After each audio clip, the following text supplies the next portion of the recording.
Assalamualaikum warahmatullahi wabarakatuh. Nama saya Muhammad Khairunas bin Aziz dari Elektif Sejarah PISMP Ambilan Jun 2022-2027 Semester 1.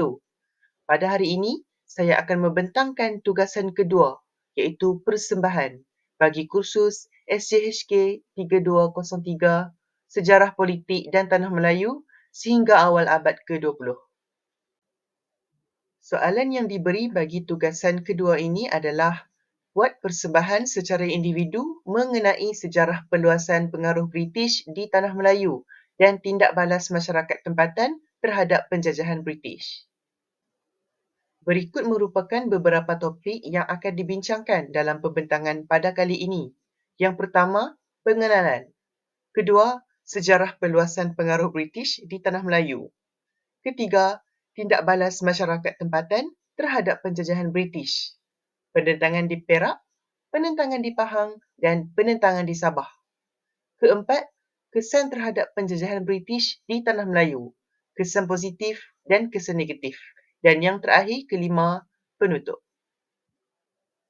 Tanah Melayu merupakan kawasan yang strategik yang berada di tengah-tengah jalan perdagangan antara timur dan barat. Sumber alam semula jadinya yang melimpah ruah seperti rempah, biji timah dan hasil-hasil hutan menarik minat kuasa asing dari Eropah untuk menguasainya. Portugis, Belanda, British dan Jepun adalah kuasa-kuasa asing yang telah menjajah Tanah Melayu dan mengaut hasil bumi Tanah Melayu untuk kepentingan mereka. Seterusnya, British merupakan negara penjajah yang paling banyak meninggalkan kesan ke atas sosio-budaya di Tanah Melayu. Penjajahan di Tanah Melayu bermula apabila Portugis menakluki Melaka pada 1511 sehingga 1641. Belanda pada tahun 1641 sehingga 1824, British 1824 hingga 1957 dan Jepun 1941 sehingga 1945. Seterusnya, kita beralih pula kepada sejarah perluasan pengaruh British. Sejarah perluasan pengaruh British ini terbahagi kepada 4. Yang pertama, Perjanjian Pangkor. Yang kedua, penubuhan negeri-negeri Selat. Yang ketiga, penubuhan negeri-negeri Melayu bersekutu. Dan yang keempat, penubuhan negeri-negeri Melayu tidak bersekutu. Yang pertama, Perjanjian Pangkor. Rundingan Pangkor telah berlangsung di atas kapal HMS Pluto pada Januari 1874 akibat daripada kekacauan di Perak. Pembesar-pembesar Melayu dan pemimpin-pemimpin Cina yang hadir dalam persidangan tersebut telah bersetuju untuk menerima timbang tara British. Hasil daripada rundingan tersebut, maka dua dokumen yang berlainan telah ditandatangani pada 20 Januari 1874 antara Sir Andrew Clark dengan pembesar-pembesar Melayu dan pemimpin-pemimpin Cina. Perjanjian tersebut dikenali sebagai Perjanjian Pangkor. Seterusnya, penubuhan negeri-negeri Selat.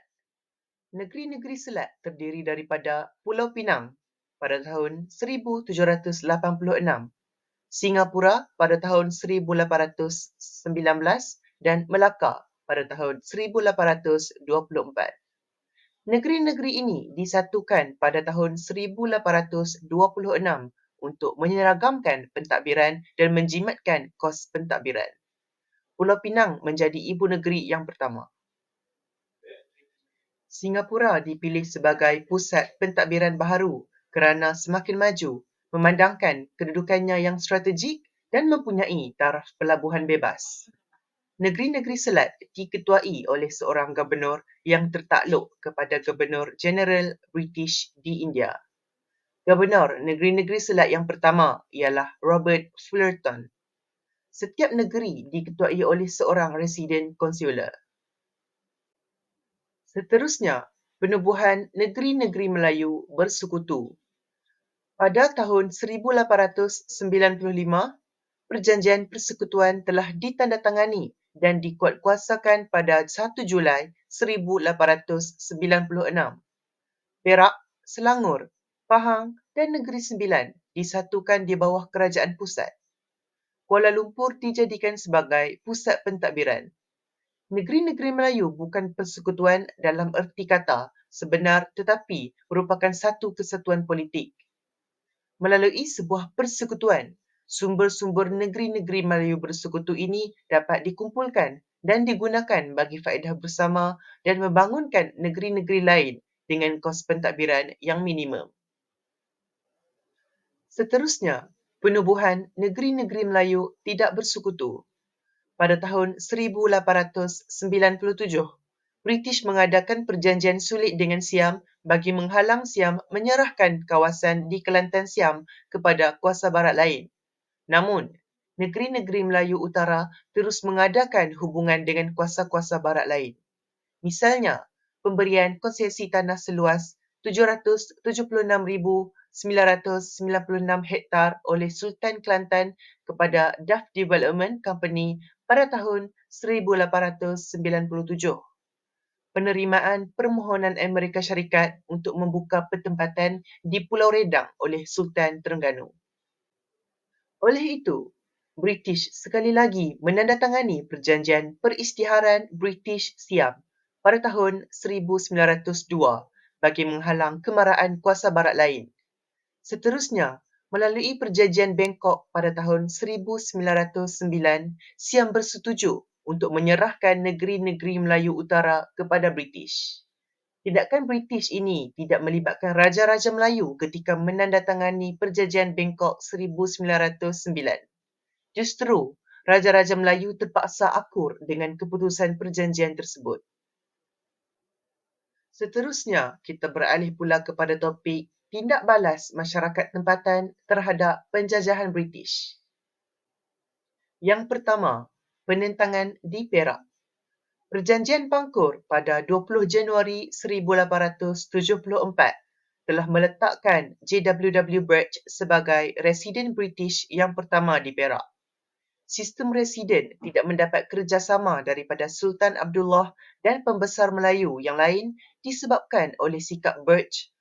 Ketidakpuasan terhadap sistem residen dan sikap peribadi Birch telah membawa kepada komplot antara pembesar Melayu untuk membunuhnya. Sultan Abdullah dan Raja Ismail telah menghantar senjata kepada Datuk Maharaja Lela dan beliau telah mengarahkan supaya Pandak Indut dan Seputung membunuh Birch. Birch telah berjaya dibunuh di Pasir Salak pada 12 November 1875. Terdapat juga beberapa sebab lain yang menjadi punca penentangan di Perak, iaitu Kerajaan British dan Birch telah menyekat hak untuk mengutip cukai yang sebelum ini diamalkan oleh pembesar Melayu. Kutipan cukai adalah sumber pendapatan utama pembesar Melayu pada ketika itu. Selain itu, Kerajaan British telah menggunakan Birch untuk memaksa Sultan Abdullah menandatangani surat penyerahan kuasa kepada Kerajaan Inggeris. Di samping itu, pembaharuan yang diperkenalkan terlalu mendadak. Contohnya, menghapuskan sistem pengabdian iaitu seseorang menjadi hamba pemiutang kerana tidak mampu membayar hutang. Selain itu, Birch juga memberi perlindungan kepada hamba-hamba yang lari daripada tuannya. Campur tangan dalam adat istiadat orang Melayu juga telah menambahkan kemarahan kepada pembesar Melayu. Seterusnya, sikap Birch juga telah menambahkan kemarahan kepada pembesar Melayu. Antaranya seperti Birch telah melaksanakan pembaharuan yang terburu-buru dan tindakannya itu tidak mengambil kira perasaan orang Melayu. Birch juga tidak pandai berbahasa Melayu dan ini telah menyukarkan beliau untuk berkomunikasi dengan orang Melayu. Selain itu, sikap Birch yang sangat kasar, misalnya beliau pernah membakar rumah dua orang pembesar Perak, iaitu Raja Ngah Ibrahim dan Tengku Paling Besar yang berkuasa memungut cukai. British telah menyerang Pasir Salak pada 15 November 1875 kerana bertindak balas terhadap pembunuhan Birch. Datuk Maharaja Lela, Datuk Sagor, Pak Indut dan Seputum digantung di Matang pada Januari 1879. Sultan Abdullah dan Raja Ngah Ibrahim didapati bersubahat dan dibuang negeri ke Pulau Seychelles. Seterusnya, penentangan di Pahang. J.P. Roger telah dilantik menjadi residen yang pertama di Pahang pada Oktober 1888. Pelantikan itu mendapat tentangan daripada pembesar Melayu. Penentangan diketuai oleh Datuk Bahaman, Tok Gajah dan Mat Kilau. Terdapat beberapa faktor penentangan iaitu kehilangan kuasa dan keistimewaan Sultan dan pembesar di Pahang. Kerajaan British telah memperkenalkan Undang-Undang Tanah yang menyekat kebebasan pembesar Melayu. Selain itu, sistem kerah dan hamba abdi dihapuskan dan pembesar Melayu pula tidak boleh menghakimi kes-kes jenayah dan sivil. British juga menggantikan penghulu-penghulu tradisi dengan pegawai British. Ia melibatkan Maharaja Lela Perbaijelai, orang kaya Cenor, orang kaya Semantan dan orang kaya Termerloh. Seterusnya, ketidakpuasan Sultan Ahmad, Datuk Bahaman dan Tok Gajah. British telah memaksa Sultan Ahmad menandatangani surat penyerahan kuasa kepada Tengku Mahmud yang digemari British. Selain itu, British juga enggan menambah allowance Datuk Bahaman yang sebelum ini hanya berjumlah $70 sahaja. Rayuan Tok Gajah untuk menambahkan allowance bulanan juga tidak dilayan. Di samping itu, ketidakpuasan hati rakyat Pahang. British telah memperkenalkan sistem lesen dan permit kepada masyarakat tempatan yang ingin memungut hasil hutan seperti kayu dan daun rumbia. Rakyat juga dilarang memakai keris yang sebelum ini merupakan pakaian harian mereka. Di samping itu, British telah memperkenalkan cukai tanah dan sistem kerah bagi projek awam dan melibatkan rakyat tempatan. Denda sebanyak $25 atau penjara 3 bulan boleh dikenakan bagi mereka yang melanggar arahan kerah. Rasa tidak puas hati ini telah mencetuskan pemberontakan pada bulan Disember 1891. Pemberontakan ini telah diketuai oleh Datuk Bahaman, Mat Kilau dan Tok Gajah dan disertai oleh 700 orang pengikut.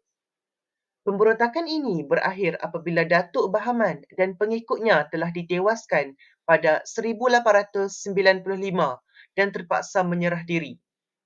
Datuk Bahaman melarikan diri ke Siam manakala Tok Gajah dan Mat Kilau telah membawa diri ke Terengganu. Seterusnya, penentangan di Sabah. Sebelum Perang Dunia Kedua, Sabah telah berada di bawah syarikat Borneo Utara British. Dua pemberontakan yang pernah tercetus adalah pemberontakan Mat Saleh dan pemberontakan Rundu. Pertama, pemberontakan Mat Saleh. Mat Saleh tidak suka dengan pembangunan yang dilakukan oleh pihak British sehingga menyukarkan rakyat. Oleh itu, pada tahun 1894, beliau telah mengetuai satu pemberontakan di Sungai Sugut. Pada tahun 1895, British telah menyerang kampung Mat Saleh. Mat Saleh telah memberontak dan membakar perkampungan Gaya yang memusnahkan rumah dan pejabat residen di Ambung. Akhirnya, Mat Saleh terbunuh dalam satu pertempuran pada 31 Januari 1900. Kedua, pemberontakan Rundung. Pemberontakan ini telah dicetuskan oleh kaum Murut. Ia tercetus pada Februari 1915 di daerah Rundung dan diketuai oleh tokoh tempatan yang bernama Entanum. Terdapat 3 faktor pemberontakan tersebut. Faktor pertama, pengenalan cukai terhadap beras dan ubi kayu yang digunakan untuk membuat tapai. Ini menimbulkan kemarahan rakyat tempatan kerana tapai merupakan makanan tradisi masyarakat Murut. Faktor kedua, pengenalan ordinan yang melarang tindakan membersihkan hutan untuk pertanian pindah. Dan faktor yang ketiga, mengerahkan rakyat tempatan membina jalan-jalan kecil di hutan tanpa sebarang upah. Pemberontakan ini terdiri daripada 1,000 orang yang telah menyerang dan membakar pejabat kerajaan di persidangan. Antanum telah ditawan oleh British dan dihukum bunuh. Kita beralih pula kepada topik seterusnya, iaitu kesan terhadap penjajahan British di Tanah Melayu, kesan positif dan juga kesan negatif.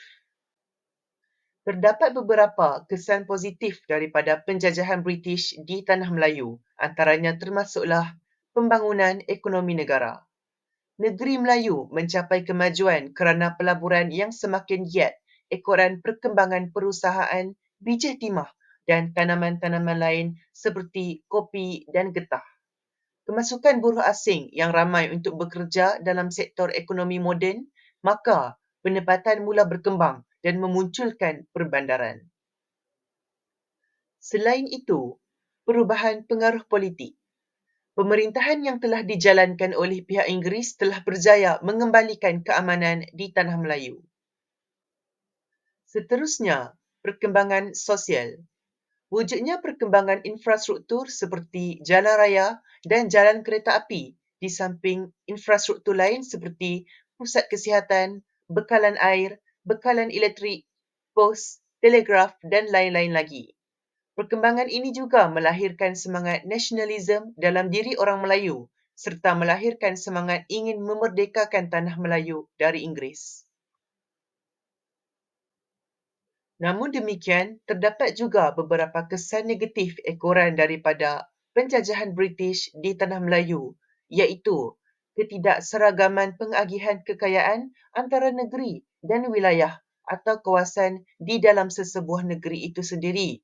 Selain itu, sumber dan hasil ekonomi dimonopoli oleh pelabur-pelabur barat sedangkan kaum pribumi ketinggalan. Seterusnya, Sultan tidak lagi berkuasa mutlak. Tugas pentadbiran diambil alih oleh Presiden dan pembesar-pembesar Melayu kehilangan peranan dan tidak berkuasa lagi. Secara keseluruhannya, zaman penjajahan kuasa asing di Tanah Melayu, khususnya British, mendapat tentangan yang hebat daripada penduduk tempatan. Segala pembaharuan yang dilakukan oleh British telah menimbulkan perasaan tidak puas hati di kalangan penduduk tempatan. Oleh yang demikian, ini menimbulkan satu kesedaran dan semangat nasionalisme di kalangan rakyat untuk membebaskan Tanah Melayu dari cengkaman kuasa asing. Walau bagaimanapun, penentangan yang dilakukan oleh penduduk tempatan tidak dapat menandingi kekuatan pihak British. Tetapi, rakyat tempatan tidak berputus asa untuk menghalau British dengan pelbagai usaha, khususnya dalam meningkatkan kesedaran dan semangat nasionalisme di kalangan penduduk Tanah Melayu, sehinggalah akhirnya Tanah Melayu mencapai kemerdekaan. Maka, tamatlah sudah persembahan saya pada kali ini. Sekian, terima kasih.